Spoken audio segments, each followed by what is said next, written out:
This computer. Do you say we have a guy from Chile joining us as well? Yeah, I think he will. I'm not sure he will or not, but okay. Oh, let's see then.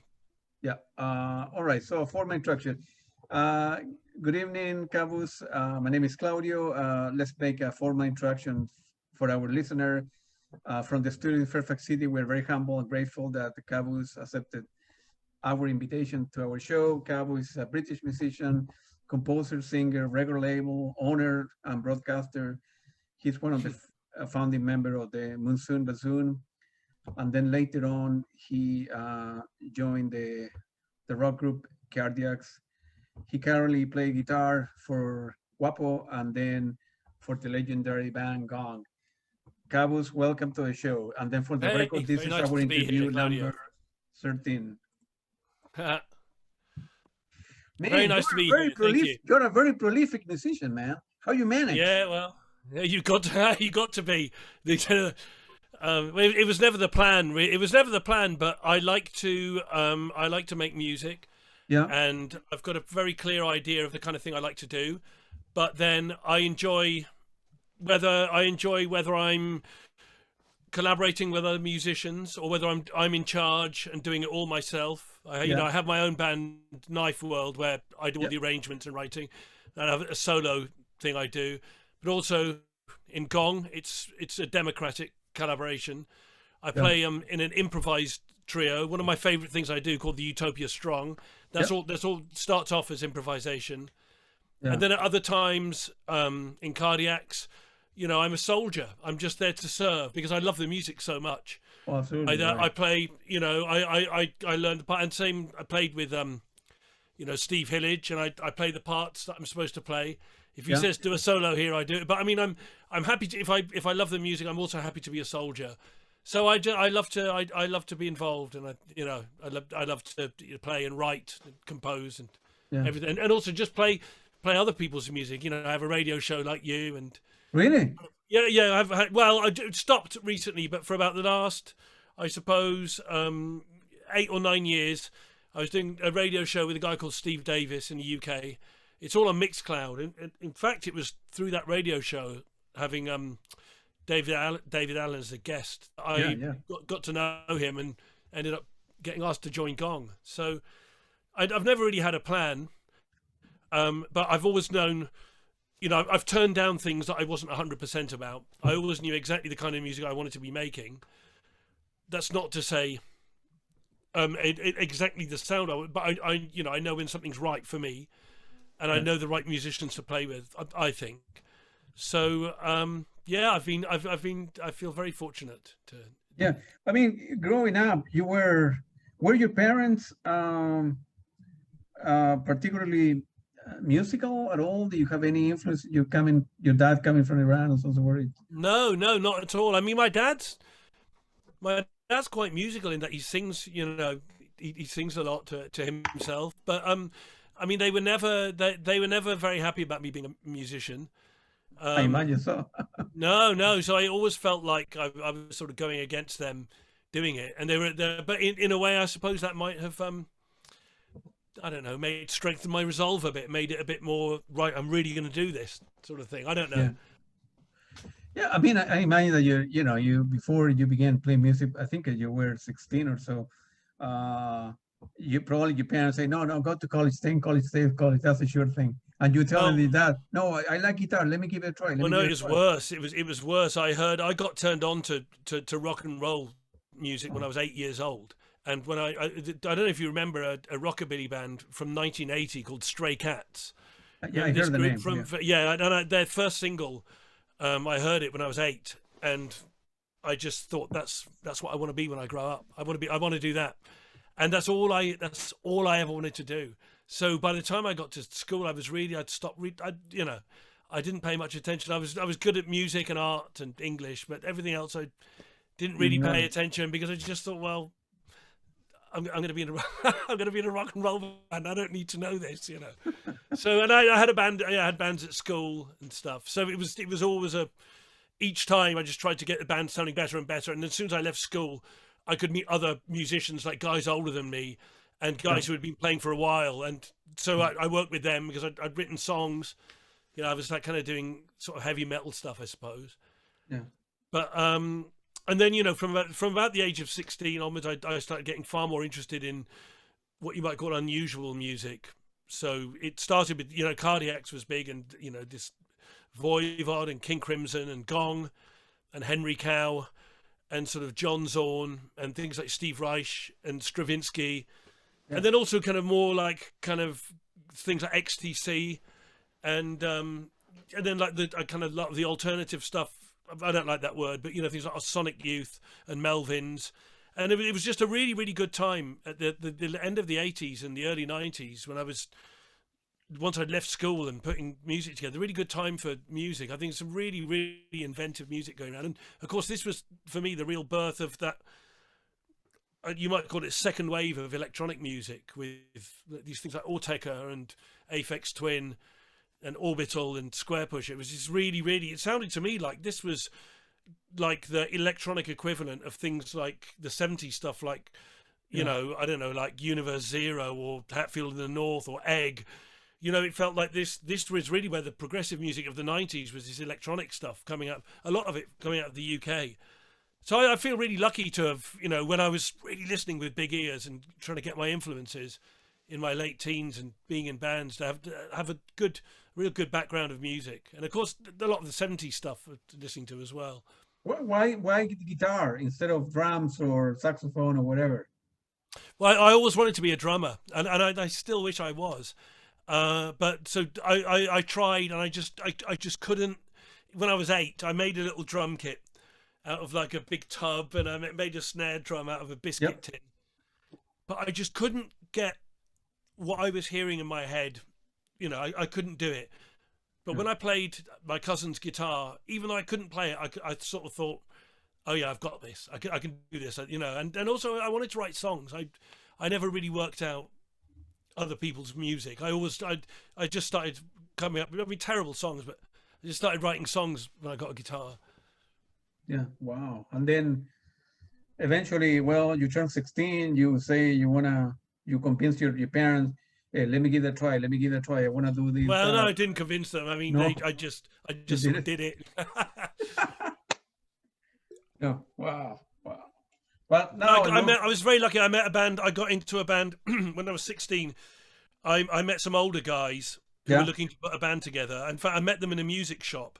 I was trying out a guitar in a music shop, and they heard me play, and they said, "Oh, do you want to have a jam?"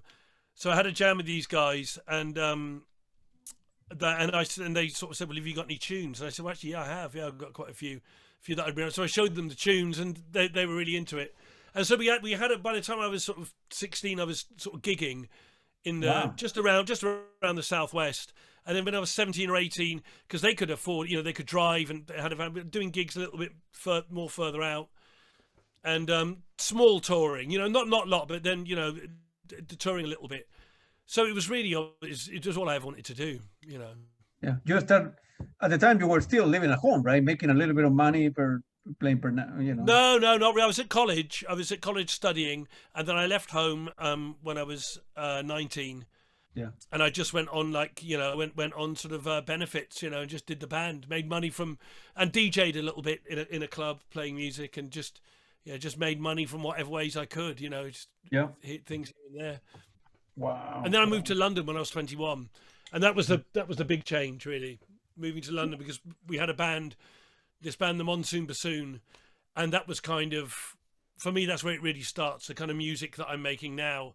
And it doesn't sound a million miles away from kind of a bit of what Gong's doing now as well. It was the same sort of, it was 2 guitars, bass, drums, and saxophone and flute, and 3 vocals. So it was kind of, you know, and we were playing, I suppose we were trying to make, playing with a lot of different meters and time signatures, and, you know, interesting key changes, very influenced by Gong, and I suppose very influenced by that kind of 80s King Crimson stuff with the colliding guitars, Adrian Blue and Fripp. That was a big thing. And then things like Captain Beefheart, Trout Mask Replica, those sort of the same kind of, those argumentative guitars. We really liked that, you know, when you had 2 guitars playing different lines and sort of chiming and clashing against each other. So we just had this band that did that stuff, and we started a record label and put out an album and toured quite a lot. And of course, you know, we had to get day jobs living in London, but you know, around that we were pretty active for about 6 or 7 years. Well, what were you doing? And I mean, what were you doing during the day? Working odd jobs or? Well, yeah, working odd. I mean, what I've always done is, you know, you look for the kind of work that you're going to be able to do a band around. So I wouldn't commit myself to a job. So I had, you know, me and two of the other guys in the band had this job where we'd just be working for crew companies, like setting up stages, setting up PAs, lighting trusses, that sort of thing. And then I started doing a bit of house painting, you know, and building, but anything that I was self-employed. So as soon as gigs came up or a tour came up or a rehearsal, I didn't have a boss. I didn't have to say to anyone, "Oh, do you mind if I take a couple of weeks off? I've got a tour," or any of that sort of stuff. I just sort of, you know, kind of work for myself. So I mean, that's a good thing about London. There's loads and loads. There's loads. Well, before COVID, there's loads of work in London. If you want to work, it's pretty easy to find. Yeah. I've been in London many times, but it's very expensive to live there. I mean, even if you have a job, even if you're professional, still, you know, rent and food it's very expensive city, man. I mean, I'm renting here, and when we started renting 20 years ago, me and my wife, this was a kind of East London. It was still pretty cheap, but it's become kind of quite trendy recently. So yeah, the rent goes up, but. It's a funny thing. If we moved away from London, the work's in London. All the work's in London. So you need to. I'd like to, you know. So I sort of think it'd be quite nice to move away to the country a bit, have a bit more room. But yeah. And then what? So in Monsoon Bassoon, difficult name to pronounce for me. It's a terrible name. Huh? What the name? How the name came about? I mean, how many? Oh, do you know? I don't know. The other guitarist came up with it, and I don't know why I agreed to it. What a weird name, man. You do. It's a terrible name, yeah. And then from there, right? You went to Cardiac, right? Is that correct? That's right. Yeah. But you were like a tech guitarist, or right? You were not playing, right? You were not. So what were you doing when you joined Cardiac? I was just playing guitar. I mean, they were my favorite band from when I was 16. Yeah, and they still are. I think that Tim Smith is a genius. And when I moved to London, he liked our band. We got friends, and then I started working for them just as a guitar tech, just touring with them. And Tim and I were extremely close friends. And our band Monsoon's recorded in his studio. And then their guitar player got very busy in the early 2000s. I'd been part of that sort of gang for ages. Their guitar player was very busy in another band called Wild Hearts, like a kind of rock and roll band. And Tim said, do you want to do it? And of course, it's my favorite band. So yeah, of course. So I did that until 2008, and then he had a heart attack. Yeah. And he passed away. He was unable to play after that. He was very, very ill, and he passed away actually in early this year, in June. Yeah. Very, very sad. But yeah, I mean, I don't. If you don't know the music, I mean, he's a genius. I think that I really think you don't get many of them. Absolute compositional genius. Yeah. It was an honor. It was an honor to play for someone I consider to be really a genius, and you know, a really good friend as well. So for me, it was unbelievable, really. And then how, you know, when you go into a new band, you were young, single, I suppose. How long does it take to learn, you know, 30 or 40 songs for a new band? How you manage this stuff, man? Well, Cardiacs was really the first time I ever played in someone else's band. Yeah. Up until then, I'd done little things here and there, but I'm not a session player. So up until then, I'd only ever written my own or written with other people. But you know, it's always been my stuff. Cardiacs is pretty complex stuff. I mean, it's like kind of Zappa levels of, or it's similar to that. And my first show was actually 36 songs to learn. So I'd never really done it before, and I just sort of did it where I learnt one song every night, just over again and again, just learnt it by ear, and then the next night I'd learn another one, and then for the last hour or last half hour play the two of them. And then the next night, learn another one, and then play the three of them. Do that, and then at the weekends, I'd go and rehearse with the band. And then Tim would show me some songs as well, and then I'd come back and keep learning more until the repertoire just built up. Well, I knew most of the songs by ear. I've been listening to that stuff since I was since I was a kid. So it was just a case of working it out. But because I'd never really done that before, I was very surprised to learn that I've got a good memory for that kind of thing. So I didn't really know that. So from someone who was pretty rubbish at school, it was quite nice to find out. Oh, actually, I can do this. My memory's pretty good. Yeah. Wow. Well, I imagine that will be very difficult. Actually, kind of this. We have interview now. As I said, this is our 13th interview, and we have the an honor to talk to two Genesis guys. Steve Hackett, we interviewed. Oh yes, yeah. And then before Hackett joined Genesis was Anthony Phillips. Anthony Phillips, yeah, of course, yeah. I've met those both guys. Are yeah. very decent people, man. Very yeah, nice. they're really lovely. Yeah. Very good. A very humble person. If you were to see Anthony Phillips the tree, you wouldn't know that he used to play with Genesis and so on, because they're very humble guy. And we hoping down the road to bring Steven Wilson, which is a hero of mine. He's a unbelievable guy too, and there's so many good bands in the UK, man. Yeah, for sure. Yeah, absolutely. If you are so now, when you are a very prolific musician, so when you are not touring and you like you were right now before we joined, you are composed now that. This is a weird year for everybody. You compose a lot of stuff and you put it away for later on. How you manage it? You have like a little studio at home that you can record. I'm in my studio actually. Yeah, I'm sat in my studio. Yeah, it's in my garden. It's just like a shed in my garden which we built. Yeah. My daughter was born 11 years ago, and I had a little studio in the house out there, just in one of the rooms. And so when she was born, we built this shed, soundproofed it. Yeah, it's lovely, and so I can't really show you around, but it's just it's a little studio. So I'm in here, and I've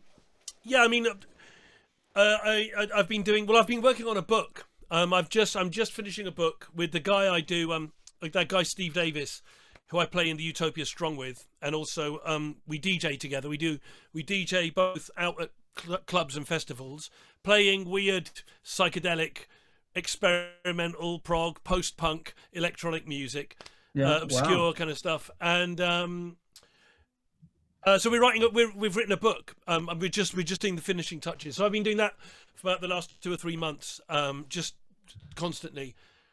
And working on some new music. Just before lockdown, I put out a solo album, and I was very lucky because just to have this solo album just came out of lockdown. I was selling it myself from Bandcamp, and it went really well. The sales went really well, and actually that's kept us going. It's kept us going throughout the lockdown, really. So, I've been very fortunate with that. That was just a good bit of timing. Otherwise, I'd be really in trouble. But Yeah. But Bandcamp, I heard that I'm always buying. See, for me, beside the radio, right? I'm always. I have a big music collection, but I'm always looking for new tune, new group, new guitarists, and so on and so forth. Yeah, man. I'm very happy listening to Pat Metheny Jazz, to Jallo Ponty, to Tangerine Dream, to Genesis, Peter Gabriel, Pink Floyd, Depeche Mode, Blondie, blah blah blah. I enjoy different type of music for different reasons. So I couldn't be in a room with only Led Zeppelin stuff. I will get bored after. I will go crazy after 3 hours. I need to switch. I need to listen to stuff. So although I never play an instrument, but I like to listen to different stuff. Well, I think that that for me, I'm not really interested in different musical genres, because I think no one genre has exclusivity over visionary music. The way I think about it is you have visionaries and you have really brilliant songwriters. Yeah. And if you're a brilliant songwriter, you're going to be influenced by what you hear around you and what you grow up with. So if you're living in the project in, I don't know, say LA, and you're listening to hip hop and you're a visionary, then you are going to create visionary hip hop music. Yeah. So I really hate it when you get these people going, well, I don't like hip hop. It's like, well, you know, it's not, you know, you've got to listen to the right stuff. And same if you're growing up in, I don't know, I'm just, you know, Nashville, or say if you're growing up in Ireland making traditional Irish music, but you're a visionary, then you're going to make visionary Irish music. And if you're growing up in San Francisco on the metal scene and you're a visionary, then you're going to use the language. All the genre is the language you're speaking in. But the message, the visionary message, can be whether it's in heavy metal, or whether it's in jazz, or whether it's in Afrobeat, or whether it's in minimalist. You know, it doesn't matter. The geniuses shine through, or the visionaries at least, the you know, the shaman. Yeah. Shine through the genre. And it really makes me cross when people say, oh, I don't like, and they say a genre, because I just think, how dare you? What you think that only jazz has geniuses in it? Right. What about people who, you know, so yeah, well, you know the point I'm making. Yeah. So no, I agree. Yeah. What I'm saying is, yeah, I completely agree. Yeah. Plus, I don't need to. It's like when you write books, or you read books, or you paint, or whatever. You don't have to give, you know, an explanation to anybody about the stuff you do, right? I'm a Latin guy. I was born in Chile. My wife is from Colombia. She listens to different music. I like more progressive stuff. And she doesn't understand why I see too many bands or too many shows. And I you know, I don't care. This is my thing, you know. I like this stuff, you know. Although I'm an engineer, I'm a computer engineer by day, and I'm not a musician at all. But I like to, music is, since I was a little kid growing up in South America, in Chile, my dad told me that he made me listen to early jazz stuff, Louis Armstrong stuff, probably when I was 1 week old, and some tango from Argentina. So, and then later on, when I was 14, I developed an interest in kind of rock and roll stuff, and the rest. Yeah. Man. But when you were at home, right, you went, I don't know, 14, 15, before you began playing band, any particular band that caught your eye at the time? Yeah. I mean, like I say, first one was Stray Cats, and then in 1982, when I was 10, it was Iron Maiden, and I was crazy for Iron Maiden. And they were the first band I saw in when was it? 1984. I think I saw. I loved them. I was really into, you know, to start with, kind of, I suppose, metal, but then up until, you know, while I was at school, I was listening to lots of what was around at the time. I really liked Metallica and Slayer, but then I liked stuff like the Smiths, and then and Killing Joke and Madness was really into. New Model Army, I liked, you know, a Pink Floyd I liked, and then a Rush I got into. I started to wanting to hear more. I mean, Rush was like a gateway drug. I was just getting more into, I liked it. I liked unusual time signatures. But then when I heard Cardiacs when I was 16, I realized that's what I'd been looking for, because it had everything. It had everything. That it had really complex arrangements, but with just incredible melody, but more importantly, it was visionary music. It didn't matter that it was complex. I mean, it was far more complex than anything I'd heard before that. But that wasn't the point. And it was far more melodic, but that wasn't the point. What seemed to be the point was that it was conveying a kind of message. The music seemed to be about more than this material existence. You know, it seemed to be more about the corporeal, this world that we're in. The music seemed to be coming from somewhere much deeper into the subconscious. You know, and so when I heard Cardiacs, it was like something profound, like in my subconscious, just went, hello, I know you, hello. And so that's really what I was looking for. I was, you know, with any music, you're looking for something that just has this charge that has, and that's what you're trying to make as well, and trying to make something that, and like you say, it doesn't have to be explained. I think that mystery is good. You know, I like something to be mysterious, but you're looking for something that just has this charge of, I don't know, weirdness. And so for example, if we were talking about prog, when I heard sorry, that's my friend. When I heard something like say Close to the Edge for the first time, it was just like, oh, there it is. Oh yeah, there it is. Yep. And particularly the track Siberian Katru, it was like, okay, yep, we're here. This is what I'm after. This glows, this resonates. Yeah. But then later on, there's stuff they did which it doesn't have that for me at all. But I don't hold it against them. So that's what I'm looking for. You know, I'm not one of these people that ever feels they have to sort of. It's not like a football team. I don't need to stay faithful to a band. I don't get cross if a band changes their sound. But I just think, okay, it's not for me anymore. You know, so I'm looking for something else. But yeah, so sorry, I forgot what the question was. But yeah, that's what I was looking. That was always looking for music, just trying to find this thing that just felt otherworldly and strange and mystical. You know. So, but at 16, you discover cardiac, and you say, "Man, this is unbelievable. This is what I'm looking for." And eventually, you were playing in the band. I mean, there was a dream come true for a kid with 16 years old. Yeah, it's insane. Yeah. Although I don't think that's the other thing. I don't really feel like it just sort of seems. It sort of seems inevitable now. I look back at it now that, in retrospect, now that it's all over and Tim has died and everything. I mean, when I look at it, it says, well, you know, I mean, one of the reasons I moved to London from Plymouth is because I wanted to be nearer that music. I mean, that Cardiac's music had such a kind of glow and charge to it. I just thought, well, I want to be nearer that. Whatever that is, I just need to be nearer to it, because that's what's. So I used to go to a lot of gigs, and I'd met Tim. And then once I was in London, I'd start seeing Tim at a lot of the same gigs, and he came to see my band, and then we got to be friends, you know. So it was inevitable that I think our paths would cross, you know. So look, connecting the dot, looking back, is very decent. That connected dot going forward, right? That you would say, man, one day I would love to. Never mind playing in the band, but go and listen to that. But looking back, a different things happen in your life that eventually your dream came true, and then you began playing with them, man. And then is it for a musician, for a guy like you that play the guitar and you know, and you compose, you sing, you do a lot of things.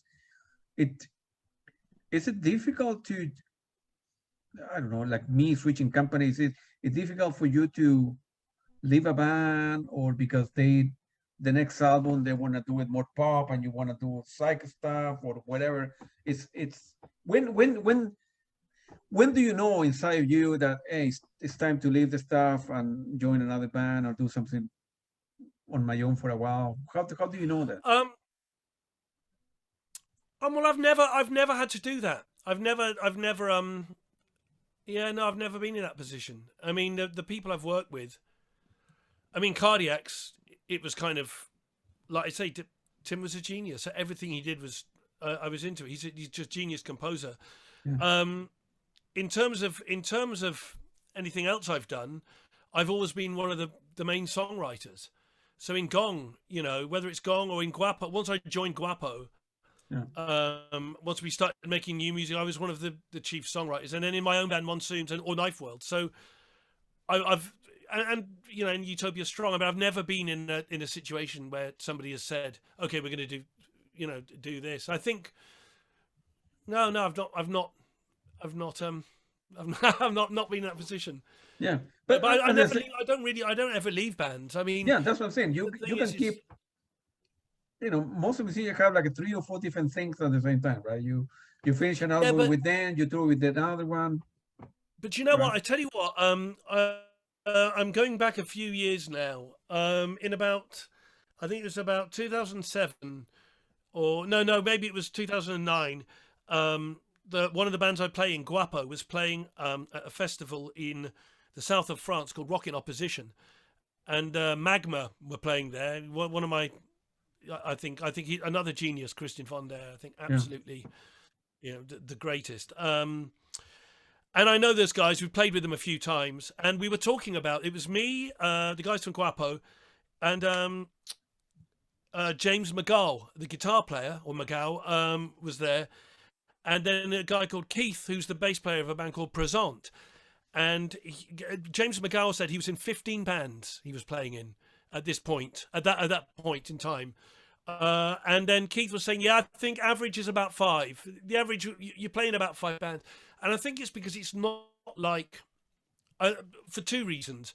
I think the kind of music, the world that I'm in, whatever the kind of music is, that world, it doesn't, it doesn't have a massive commercial appeal. So we can't really justify being on. Okay. So let's give an example. Someone like, you mentioned earlier, Stephen Wilson, who's, he's really got a brilliant audience and a brilliant crowd. Oh, yeah. And let's talk about before COVID kind of thing. That guy could be on tour for like, the best part of a year, and he's playing in, he's playing in North America, he's playing Canada. He's really doing it with a band like, with the kind of stuff I was doing. I mean, Cardiac's rarely played outside of the UK. I mean, Cardiac's is a much bigger band now than it ever was when we were doing it. Yeah. And Guapo used to tour Europe, but none of the bands ever were big enough that could warrant it being the only thing we did. I mean, I would love to any in fact, it got more like this now. Last year with Gong, most of the year, in fact, last 2 years with Gong, I've been pretty much having to just do Gong, but it suits me fine. But when I'm not, when I'm not touring or recording, then I want to be filling my time doing something else. Right. So, and I don't feel like I'm running out of ideas, and I don't feel like the well is dry. So I always want to be busy doing something. So when I was on downtime between Gong gigs, I was in here working on my solo album, or I was over working on this Utopia Strong stuff. So I just want to be busy. I just want to be busy now, because make hay when the sun shines. Because I don't know what's going to happen. I don't know what's going to happen. I don't know whether but I've got enough of an audience between all the things I do. Yeah. And they have a different audience. There's not always a crossover. The people who like Utopia Strong aren't necessarily the same people who like Gong, who don't necessarily know me and other stuff. But some of them, there's a crossover who know my solo stuff. But there's a crossover in the middle of people who are starting to get hip to what I do, because I think whatever I do has got you can tell I'm involved in it. But it seems to be enough that I'm just about getting by. By doing all these different projects, I can just about get by without having to do my day job. Yeah. So I feel like this is the greatest, happiest time of my life, really. Yeah. Before COVID. Before COVID, right? Yeah. I never seen Cardiac at all. I don't think they toured here in the United States, but I saw videos on YouTube, and they're very good. But in terms of an audience, in the best period of Cardiac, how many people will go and see a show? We talking about 500, 2,000, or? Well, no, in London, would be about 1,800 to 2,000. Yeah, because we'd play at the Astoria once a year, and that's about an 1,800 capacity venue. Outside of London, places like Manchester be like 500. Yeah. The capital cities, like that. So yeah, and there would be like tour once a year kind of thing, and you do like maybe between 5 to 15 dates, perhaps. But they used to play in Europe a bit, but not much. A band like Guapo, they're more international. So in London, it might get at the height of Guapo, we might get an audience of 300, 350. But then we'd also be able to get audiences of maybe, between say 100 and 300 around Europe, depending on the cities, sort of thing. Yeah. Wow. So but then Guapo had done a lot of work before I joined, touring with bands like Phantomas and Melvins and Ruins and bands like that. And you're always, like you mentioned before, right? When you're not touring, now with the COVID at home, you always have the guitar in your hand. I mean, you're always composing or looking for ideas or listening. Huh? Yeah. Well, it's been nice to be playing the guitar again. Like, so I was writing this book, and I didn't really. I picked up the guitar occasionally, but I've come to the end, getting to the end of writing the book, and now I'm playing again every day, all the time. But yeah, I'm recording music. I'm doing another solo record now. I'm writing stuff. Yeah. When is that going to be released? Next year or? I don't know. I mean, I should do. I mean, the one that I just did took me 2 years, but that was because it was in between. My other commitments. With this one, I don't know. I don't know because I'm just. I don't know how far I'm going to go with it and where it's going to end up. Particularly on my own, I like not having a deadline. I hate these deadlines, because every album, otherwise it comes out. I hate it when I put a record out and then afterwards I just think, oh, I wish I'd done that again. I wish I'd, especially with Gong, with the record label. I'm in Knifeworld. They always want a deadline. Yeah. So with the Utopia Strong and with my solo stuff, it's just it's finished when it's finished, kind of thing. Gotcha. When you're at home, forget the music now. Forget music. Forget music. The guitar. Everything. What do you do for fun when you're not, or you need to have a guitar, or you need to turn the radio on? What you do stuff for fun with your wife, with your daughter, or what do you do? What do we do? I do. I enjoy. We draw. I like to draw. Yeah. I'm just doing a lino cut. Just before I came here, I was just doing a lino cut in the kitchen for a record I'm going to make. Yeah. I hang out with my daughter. Yeah. We listen to music as well. My wife and daughter are really into music as well, so we like to listen to. Is your daughter going to be a musician or? She plays the violin. Okay. I don't want to pressurize her. I don't want to pressurize her because I thought, well, I came to the guitar and music without anyone pushing me into it, and I was obsessed with it. So I don't want to be one of those dads that. I mean, I do say to her, if you practice your violin today, but I mean, I'm not gonna. I don't try not to get too heavy. Yeah. You know who is Jean-Luc Ponty, right? No, I don't think I do. Oh no, Jean-Luc Ponty, yeah, of course, the violin player, Jean-Luc Ponty, yeah, of course, yeah. He's the master of and if you like, electronic progressive stuff, he's the guy to be. Whether I don't know if your daughter. I know he played with Zappa, right? I've heard that. I've heard the Zappa thing. You gotta. I will send you later on some links in YouTube. The guy is very, very good. I kept thinking, I mean, he's the master of dad of progressive. He made a record with John Anderson, right? A little while ago. Yeah. He's and his daughter also play piano. Yeah, she's very good. More into the classical side. Now let's go back to Gong. So Gong have too many reincarnations, right? So because I'm older than you, and I've been listening Gong from the mid-70s. People have passed away, people leave, and as a matter of fact, I would try to arrange an interview with Tim Blake too. So hopefully he's living in France, so hopefully we'll happen another. He does, yeah. In a couple of weeks. So how you end up in Gong? How you join Gong? What events? Well, took you to? I was doing a radio. I was telling you about this radio show I was doing. Yeah. And we used to get cool guests on there. Musicians.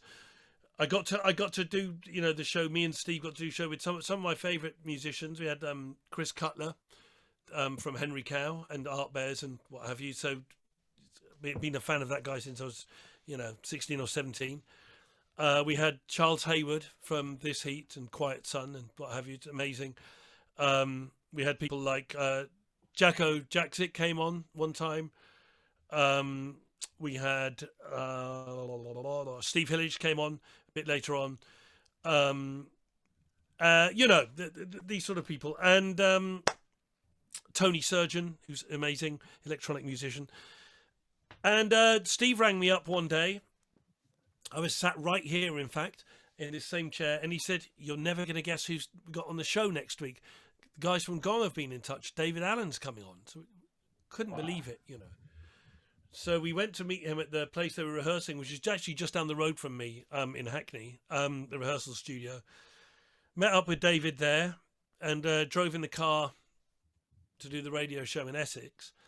And, we had dinner together first, which we do. And David and I and Steve were getting on really, really well. And then we did the show for 2 hours. We'd been together for like 4 or 5 hours. And then at the end of the show, David and I, he was saying lots of very nice things about me. He said, "Hey man, you're a poet," which I thought's very nice, and we swapped phone numbers and we would text each other.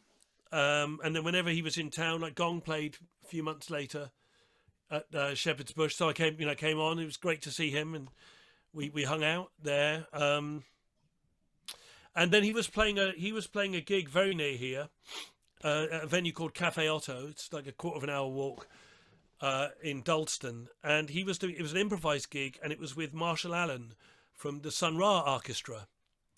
And I had a ticket anyway because I wanted to see it. And then David texted me and said, well, you know, I've got you on the guest list. And I said, oh, I'm coming anyway. And he said, well, come down early. You know, I want to talk to you. So I got down there, you know, early, and David was sort of quite excitable. And then he just said, well, man, I've been thinking, and, you know, I want you to play guitar in Gong. And, you know, I'd got to know David a little bit. And I just thought he's such an extraordinary character. I mean, he was, at this point, he was 2 years older than my dad. But his energy and his whole, you know, the sort of light coming out of this guy was incredible. The power and energy of him. He was so in the moment. And of course, I've always loved Gong. So I didn't know how it would work, but I you know, of course I said yes. I mean, you know, I wanted to be part of this incredible thing with this guy. And I said to him, well, but you know, David, you've never heard me play. And he said, oh, I don't need to, man. And then he said, I never heard Mike Howlett play, and I never heard Pierre Molin play. I knew they were right, sort of thing. Oh. And he said to me, I need someone to bring fire. And then the other thing I said to him, I said, well, you know, David, you know, I can't play like Steve Hillage. And he goes, oh, man, you know, I don't care what you can't do. I don't care what you can't do. I'm interested in what you can do. Yeah. So, and then so that was that. And then I had a Guapo show a couple of weeks later, and he came to that, and he said, oh, just what I was hoping for, you know. And we had a rehearsal. And then in that rehearsal, we wrote one of the we wrote one of the songs together I came up with. In fact, while I was waiting for him to turn up at the rehearsal, I was there with my guitar, and I just came up with this riff. And he came in and he was like, "Oh man, that's great. What's that?" And that became when God and the Devil Shake Hands from ICU, the album that we did. Yeah. And so I went out to Brazil, and we did some gigs together. And it was a bit, you know, rehearsed with those guys out in Sao Paulo. And then my first gig, I had like 3 or 4 days rehearsal in Sao Paulo. And then my first gig was a festival called Psychedelia in south of Brazil, to about 5,000 people. So it was really like, you know, it wasn't just like some secret little warm-up gig. It was like, but yeah, it's amazing, you know. And then we did a few more shows around Brazil. And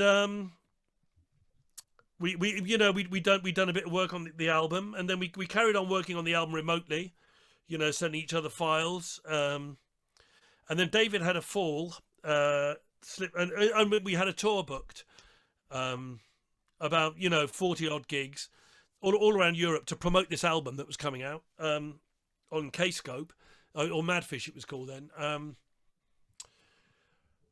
And then David slipped over and broke his arm, and said, "Oh well, you know, I'm not going to be able to play guitar, but you know, we already had 2 guitar players, that was fine." And then he got diagnosed with this cancer, you know, and so we thought he'd get better from it. But then it became clear he couldn't do the tour, but we had this album to promote.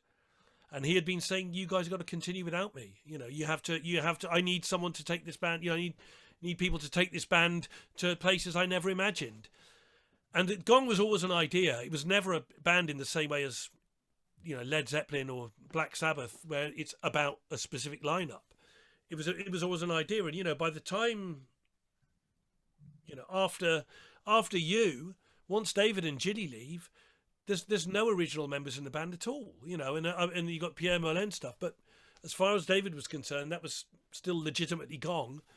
So Gong has always been an idea, and it's always been about this, you know. David explained to me. I mean, he said to me, "Look, you know, I need you to carry this band on." And he explained the rules of Gong. It always has to be positive. It always has to be going upwards, and you know, being experimenting and taking in the influences of all different kinds of music and moving up. Well, anyway, am I going on? Should I carry on? Go, yeah. So anyway, understandably, once it became clear that David wasn't going to be in the band, loads of the gigs got pulled, but the album was still coming out, and so we had about 8 or 9 shows around Europe, and then some in the UK. That they still wanted the band to play, and I knew we had a new record out, so we had to promote it. And David said, you guys got to go out and tour it, you know. And we got a different drummer, this amazing player I know, Cheb Nettles, the greatest drummer for me, and to my mind, I think the best gong drummer since Pierre Moulin for me. And my feeling was just that, well, this is really bogus. We'll do it because we have to, but we'll do this tour and then I'm going to quit, because I don't want to be in this, like, well, what is it? What is it? It's like a version of Gong with no original members. Is it a covers band? Is it a tribute? You know, what is this? But I have to say, once we started playing together, the thing about Gong is that within a lot of the songs, there are these passages of improvisation. So you'll have a piece like "You Can't Kill Me," where you start off with a couple of verses and choruses, and then you'll just go off to wherever you want to go, and that can last from one night to another, might last from 2 minutes to maybe 10 minutes, depending on where it's going.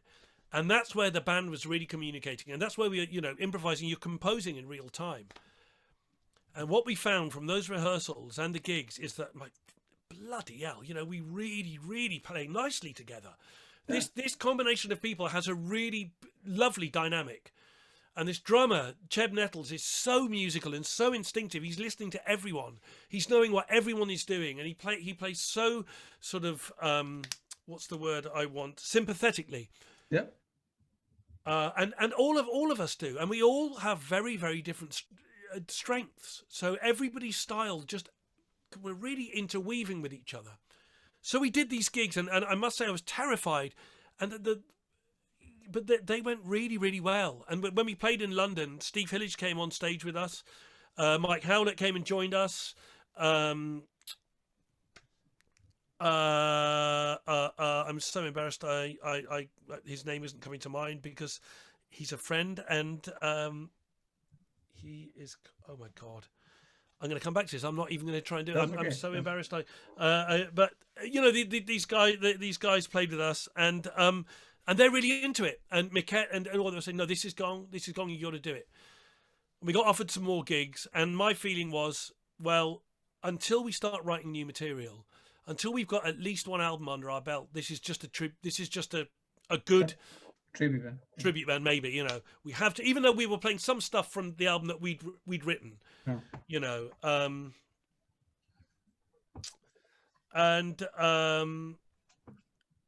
So we did this album called Rejoice I'm Dead. Yeah. And it people really, really liked it. And I mean, there are people, understandably, and I completely sympathize, there are people who just say, this isn't Gong. No, David, no Gong. And I say, yeah, fine, I get it. And other people that say, well, you shouldn't call yourself Gong. But well, David wanted it to be called Gong. David wanted this to be Gong, and he wanted Gong to continue. So these are his wishes.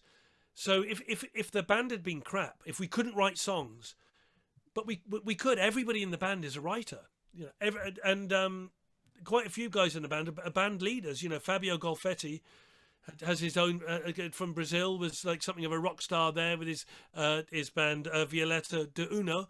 And had been part of David's life and Gong and the Gong world for sort of 20 years, and so whatever it was, the sound of us writing together, and I think the newer album, for me, the universe also collapses. I think we've made our thing now. We've made our own thing, and it feels to me authentically Gong. And the last tour we did, tour, both the UK tour. And when we did the tour with the Steve Hillage band, we were only playing one old Gong song. The only old Gong song we played in the set was "You Can't Kill Me." The rest was all stuff we'd written, and it feels really good. It feels really, really good, and it feels legitimately Gong to me, and to others as well. And like I say, I understand it if people don't buy into it, but it's beautiful music, and I'm proud to be creating it, and I'm as proud of the music we've made. On this album and the previous album as anything I've done in my life. Yeah. Really. And legally, you guys can still use the name Gong, but you don't need to change the name, right? So No, I mean we were with that David. We were Gong when we were with David, and then when okay, David said, "I want you to, to this is continue, Gong. right? This is what he And wanted." and then assuming that the pandemic is going to be over hopefully soon, and then we'll be alive. There is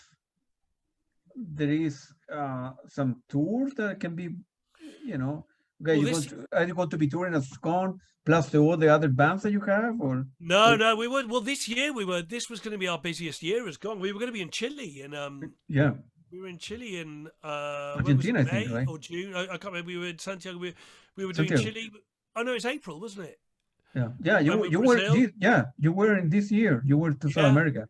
yeah, I we think were you were coming going to with. Argentina as well. Yeah, Yeah, yeah, that's right. And then we were coming to Brazil as well. Brazil again. Yeah, My favorite country in the world. I love. yeah, I love it. And then we were going to be touring. We were touring and festivals all over the place. Playing at Glastonbury with Gong and Steve Hillage Band, because we became Steve Hillage Band as well. yeah, So we did a big tour last year where and I love this, where we did 1 hour as Gong, then 20 minutes off, and then came back and did 2 hours as Steve Hillage Band. yeah. And I love it because I love being on stage. I love playing. I love being on stage. And so yeah, this was going to be a really, really busy year. I hope that wherever we're at with the COVID, we can get back to the sort of schedule that we had, Yeah. because it was going to be the whole year was booked out really. What about going from Gong to Knifeworld? Hmm. Is that you're still? That's your current main band right now? Well, Knifeworld was my main band. Knifeworld is an octet. It's an Yeah, 8-piece band. yeah, Has a 3-piece horn section with bassoon, um, alto sax, and baritone sax. Um, and yeah, it was. We did. I did 4 albums, yeah, and then Gong got so busy. I mean, the hard thing about Knifeworld is that it's very, very impractical to do an 8-piece band, because if you have a gig, I mean, I don't want to focus on the negative side of it, but if you have a gig, you got to sort out more hotel rooms, a bigger van, a bigger rehearsal place, everything, more people's, sort of people's scale, people's lives, expenses to pay and whatever. So you can't make any money out of it. But it didn't matter because I absolutely love the music, and I was really loved playing in that band with those people. I love the band, I love the people, but it's a really, really impractical band to do. And of course, these Gong gigs came up. Yeah, What happened with Gong? Once I started writing this stuff, and Gong kind of took on this new thing, then Gong just got so busy, I just had to put Knifeworld on the back shelf. yeah, So I was planning on. I've been writing some new Knifeworld stuff, and I was hoping to do some more. During this period, but at the moment they're not letting us congregate or anything. But yeah, there's when I get chance, there's another Knife. I think we've definitely got one more record in us, Knifeworld. I've got this stuff which I really like, and it's very different. It's different to Gong, and it's because Gong is more democratic, and there's bits of improvisation and stuff, whereas Knifeworld's very sort of structure. I write the parts are quite a lot more rigid kind of thing. Yeah, you like both going to rigid world versus Yeah, I love it all. Yeah, that's what I mean. yeah, I love it all because it's all different. It's a yeah, different discipline, and different things happen. Yeah, I love it. I love all of it. I love it yeah, all. I love being in the studio. I love doing it, playing live. I love, like you say, doing the improvised stuff, doing the really rigid composed stuff, doing stuff in between, democratic bands, ego bands. I don't care. I love it all. Yeah, yeah, and yeah. then, Well, it is. It's a yeah, but financially, you're better off touring with Gong. You guys make yeah, more yeah, yeah, money. yeah. I mean, that was If the you do difference when I was if you doing do 20 Knifeworld. gigs anywhere, you want to do it as Gong or whatever, because you can go to in Europe, you can go to Latin America, you go to United States. Everybody knows Gong, absolutely, right? Yeah, yeah. Well, I mean, when I was doing Knifeworld, Yeah, I was still doing my day job. yeah, So I was doing Knifeworld, I was doing Guapo.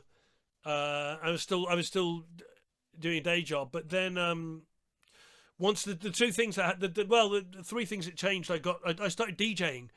I got a booking agent for our DJ. They're playing this crazy music really. with Steve Davis, and we started getting loads of festivals. And DJs get paid much better than bands.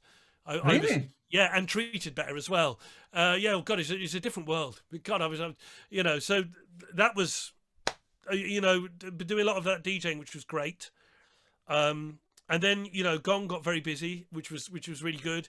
And then Yeah. doing the Steve Hillage band, and then when the Steve Hillage band started playing last year, that was the first time he'd done that stuff for well, he'd done little shorter sets a few years before, but the first time he'd done a really big 2-hour Steve Hillage band thing since like 1979 or something.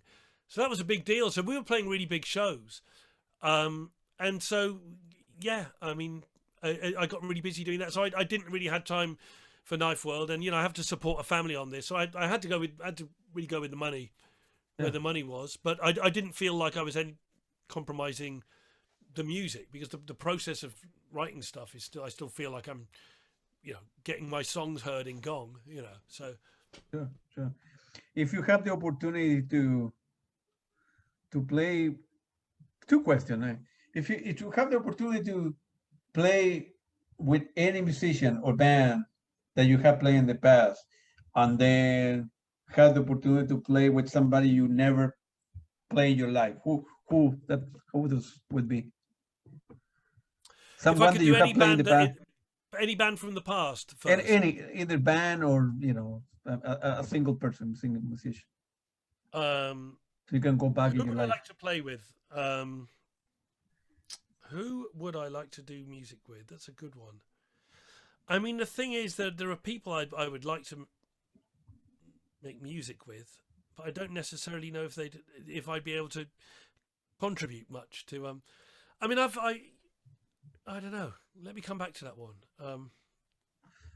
But Yeah. in terms of guitar, I mean, it's, you know, I don't know, in the UK, I suppose, I mean, you know, but you know, I've been lucky. Steve Hackett, Steven Wilson, those people are very, very, Joe Bonamassa, they're all, you know, very good guitar players Yeah, too. so I mean, I'd like to do something with. I don't know. I've played with so many of my favorite musicians. You know, I've played Mm.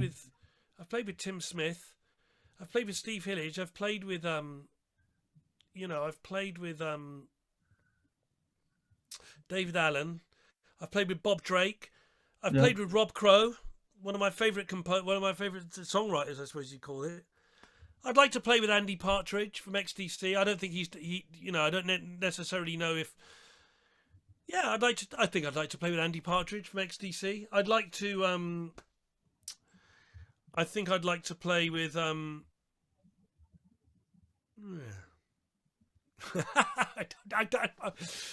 don't know. I've been very lucky. I've played, you know, anyone. I don't mind. I don't mind. Anyone really. I don't. You know, these things happen. People ask me to play with. I mean, I've been asked to play in a few bands that weren't for me, and I've turned yeah, them down. But sometimes it'll just happen that someone will ask me, "Well, do you want to do something?" And then, if it's someone I'm really like, I mean, do you know this? Do you know this guy Mike Keneally? no, never heard. He played in Zappa's band. He was in the last lineup of Zappa's band. Yeah, He plays. He's currently playing with Devin Townsend, actually. But he's he's a brilliant composer, guitar player. He lives in the US. You know, he and I have been emailing and trying to. Whenever one day, if our calendars meet up, we're going to try and do something together.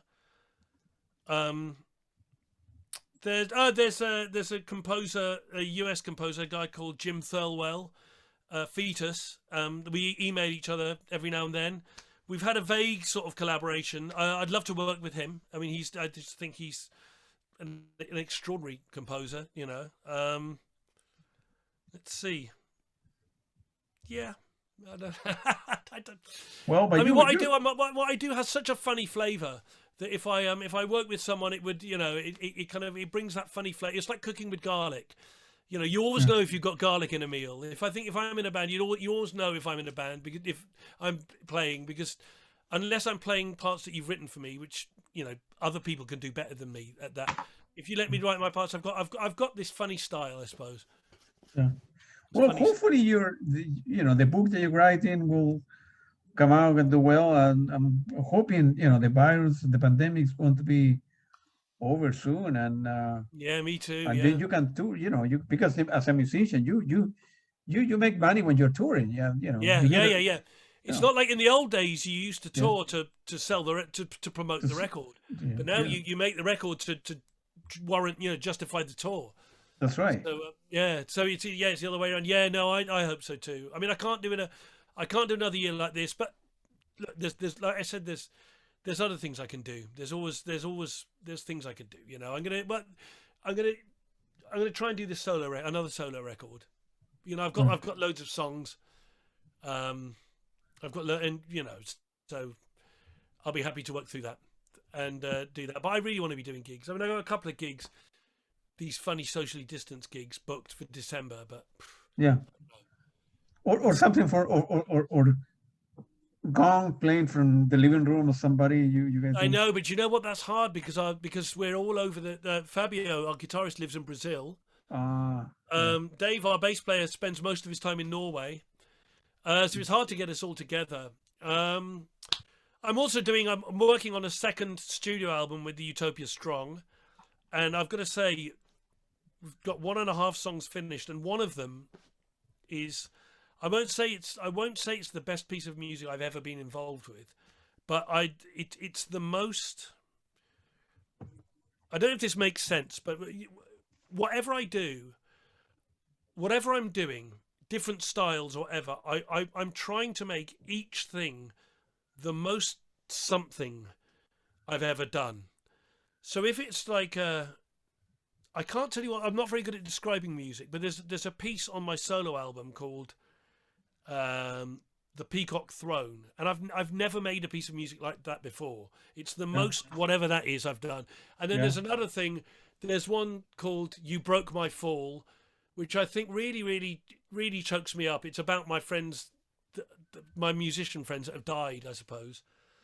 I mean, all this is on Spotify and Bandcamp and stuff, and that's sort of the most something else I've done. Well, there's this one instrumental piece on this new Utopia Strong album where I sort of can't believe that we've made it.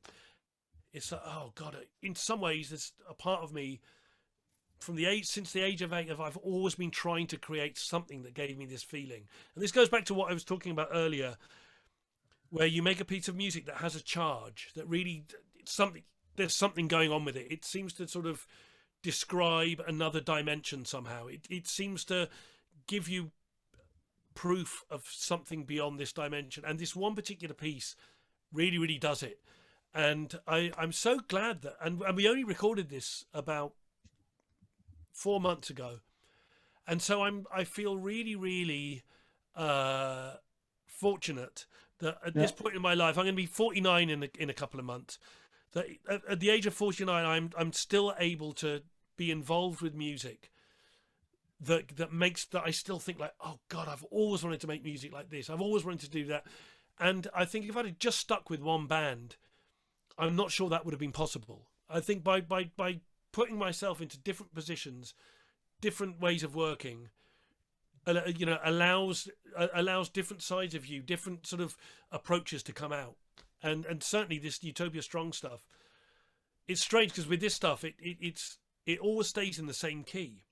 Well, I've started doing a bit of that recently, but going right back to when I was younger, I always wanted music that changed key all the time. I mean, Cardiacs was really like this, but Yeah. I'm really getting into the last few years. I'm really getting into trying to keep your interest by just staying in the same key for the whole, sometimes 9, 10, 11 minutes, 12 minutes.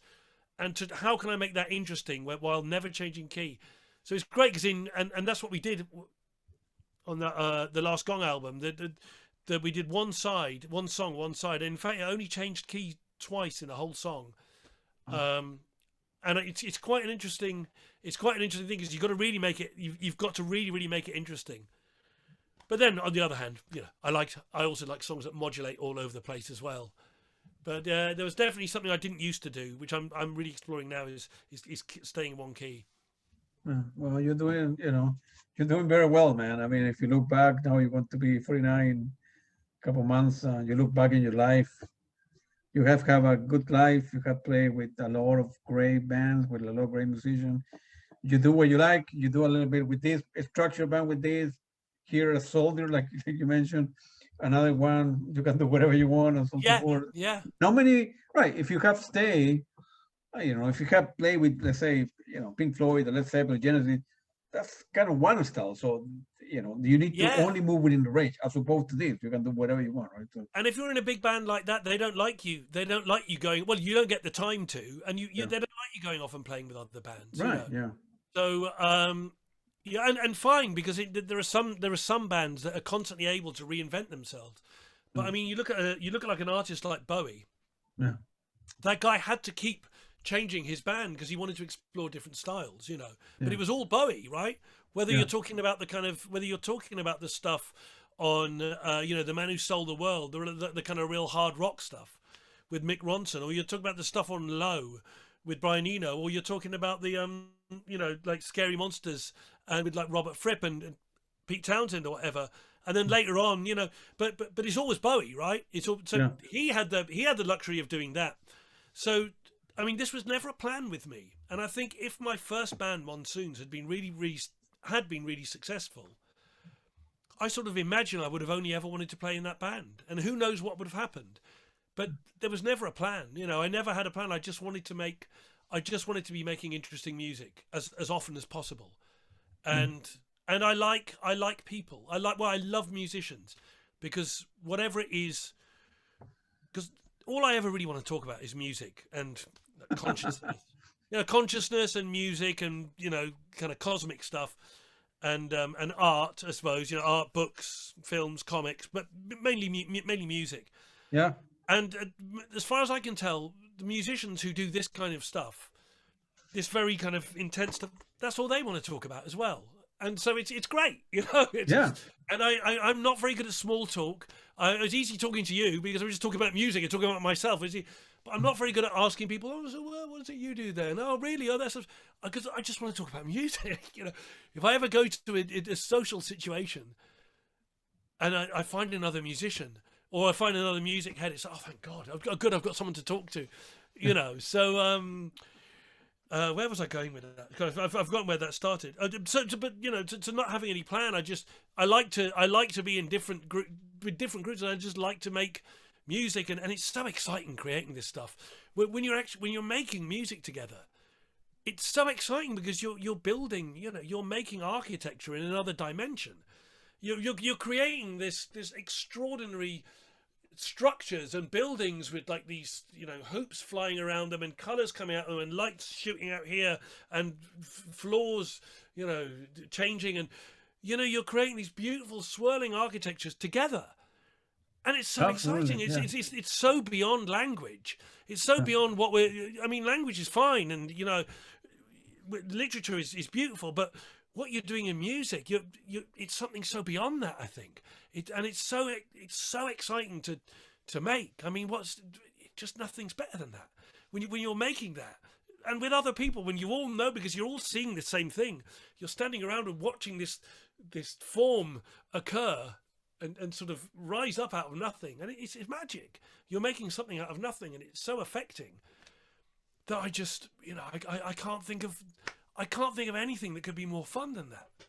It seems like you're doing it seems like you're doing God's work. You're doing the will of the universe, because it seems so correct, And especially when you come up with something and then it's like, well, 20 minutes ago that didn't exist and now it exists, right. and it gives me this feeling that I've never had before. So you're now having a feeling that up until 20 minutes ago you didn't know you could have. I mean, that's magic, right? To me, that is magic. Yeah. Especially if somebody record that, and if they could upload it to, SoundCloud or YouTube or whatever, you can, if you have the time, look back in the stuff you guys did, a great gig, or perhaps a gig that wasn't that great, but there was some consistency there. It's great that you can go back and see it. Right? Yeah.